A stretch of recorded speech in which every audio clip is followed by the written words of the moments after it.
তারপরে part two শুরু হচ্ছে, ঠিক আছে? হ্যাঁ, জোরে জোরে জোরে জোরে যেটা হ্যাঁ হ্যাঁ, এইবারে শুরু হচ্ছে পার্ট টু, ঠিক আছে? আচ্ছা, যাই হোক, গোপাল এইসব কথা বলে দুর্গা দুর্গা দুর্গা বলে বেরিয়ে পড়লো বাড়ি থেকে, নবাবপুরে ঘুরতে এসছে। হ্যাঁ, টাটা করে বেরিয়ে পড়লো নবাবপুরে ঘুরতে এসছে, ঠিক আছে? হ্যাঁ, ঠিক আছে, বেরিয়ে পড়লো নবাবপুরে ঘুরতে এসছে। গোপাল বেরিয়ে পড়লো বটে, কিন্তু কিছু দূর পথ হেঁটেই সে হাঁপিয়ে উঠলো। সে একটা বট গাছের তলায় বসে হাঁপাতে লাগলো। না, একা শোন, তুমি তো বললে কি নিয়ে গেছিল। না, এখন যেটা বলছি সেটা আগে শোন। হাঁপাতে লাগলো।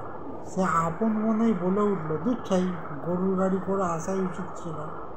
এখন কি করে নবাবপুরে পৌঁছানো যায়?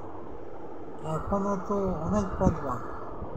এইসব কথা ভাবছে, এমন সময় দেখতে পেলো দূরে একটা গরুর গাড়ি সেদিকেই আসছে। গোপাল ঠিক করলো এই গরুর গাড়িতেই কিছুটা যাওয়া যাক, তারপর যা হয় হবে। কিছুক্ষণের মধ্যে, শুনছিস কি নরম করছিস খালি? কিছুক্ষণের মধ্যে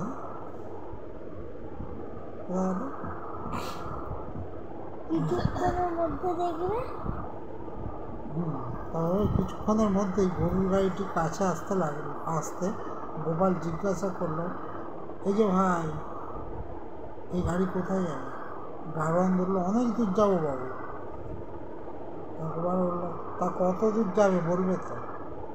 তখন গাড়োয়ান বললো, নবাবপুর পার হয়ে যাবো বাবু। গোপাল দেখলো ভালোই হলো, এই গাড়িতে ঠিক হলো। গোপাল দেখলো ভালোই হলো, এই গাড়িতে যাওয়া যাক। সে